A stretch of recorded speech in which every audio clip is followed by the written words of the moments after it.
Welcome to the O Show, your number one podcast for everything training, mindset, and nutrition.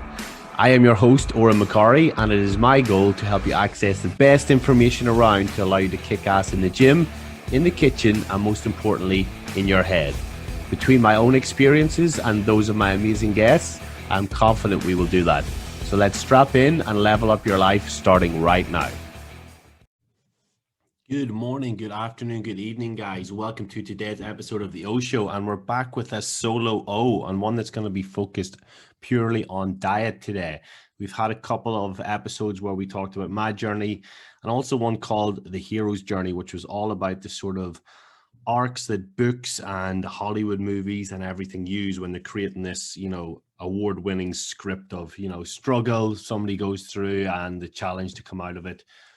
So that's one to definitely look back on, guys. But today I wanted to do one based on reverse dieting, because this is a concept that has been around probably for, I think it was Layne Norton who popularized it in around 2014. At least that's whenever I probably looked at it, 2013 maybe.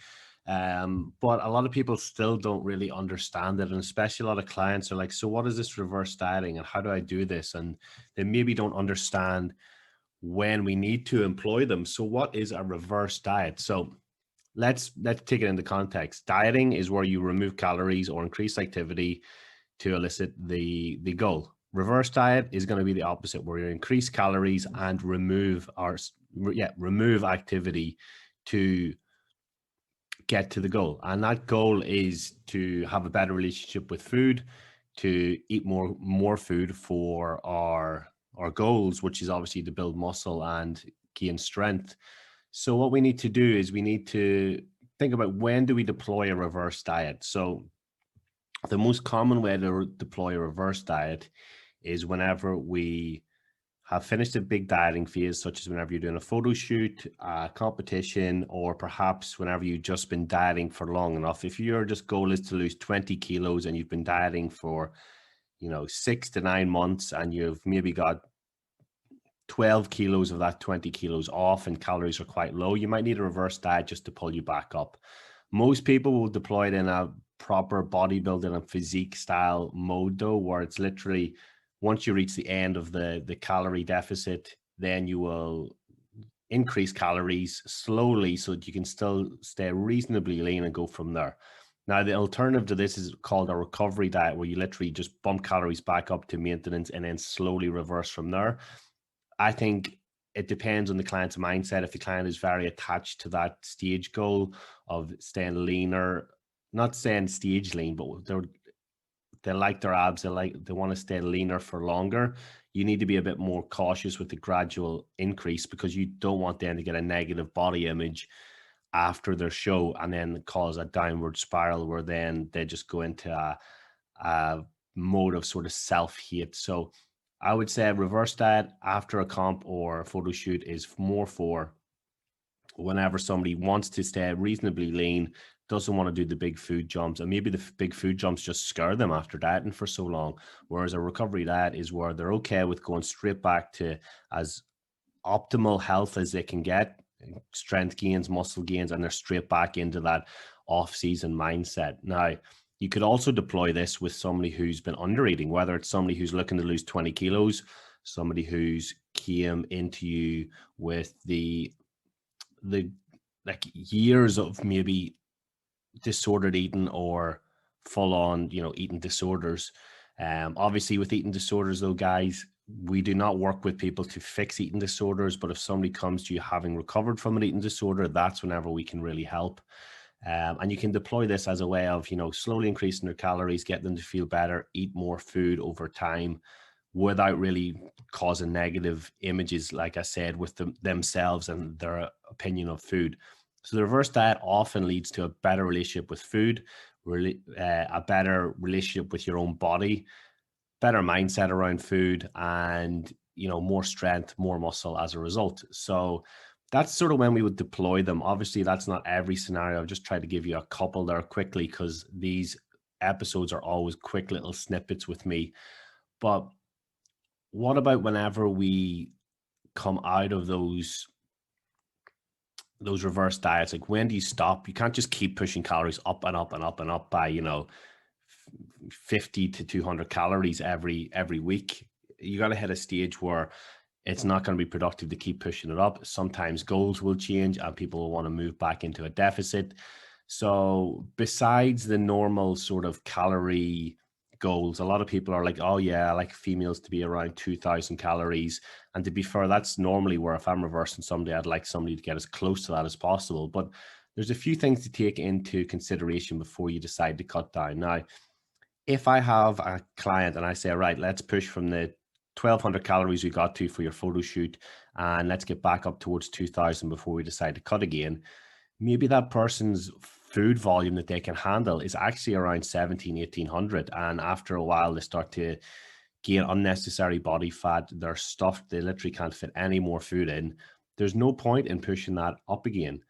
There's going to be lots of personal considerations that we need to take into account. For example, how long has the person previously dieted for? Like how low, how long? Is it somebody who diets frequently? For example, a bikini competitor who does season A, then season B, and then wants to compete again. Like that's not long enough to be out of your deficit. We have to take into account, relationship with food. Is the reverse diet or maintenance phase causing more issues around food than what we expect? Because like I said, it's meant to improve your relationship with food. And if it doesn't, and it's not giving you more freedom, more choices, it's probably giving you more stress because you're worrying about eating so much food, then that's probably a good time to move into a deficit. Hunger and appetite, if, like I said, you're at 1800 and the goal is to get towards 2000 and you're literally stuffed, you can't fit any more food in, it's going to be time to move into it. But on the flip side of that, if you aren't comfortable and you aren't feeling full and you aren't satiated, then that's the time to keep pushing with it. You want to be sort of low hunger and low appetite before you move into a deficit again. But if you're hungry before you move into a deficit, just because you want to shed more body fat, then that's going to be a issue for concern, because then you're pushing out into a deficit, which is going to increase hunger and increase appetite as we go down. So you need to make sure you're satiated, you're comfortable with calories where they're at, and you're not hungry, basically. What about digestion? Is digestion affected? Was digestion pretty poor when you're eating low calories? Has it improved, by increasing food volume? Because if we are increasing the amount of food we eat, we should be increasing the digestibility and improving all that. Is digestion maybe worsened by the amount of food? Are you suddenly backed up and you can't go to the toilet, whereas before you started it was the opposite was true and you didn't have enough fiber in? So perhaps we need to look at our water fiber intake and make sure that we are in a stable bowel movement situation before we move down. Perhaps it's just the food volume and we need to go into a deficit just because you can't handle the amount of food on the digestive system. What about recovery? Are you eating enough to allow you to recover from your sessions? Have you gained muscle? Have you gained strength in this phase? Have you been in the reverse diet for long enough? For example, if you've just done a 6 or 8 week reverse, that's not going to be long enough after dieting for most of the year. You're probably going to have to spend the same amount, if not more time out of your diet than you should in.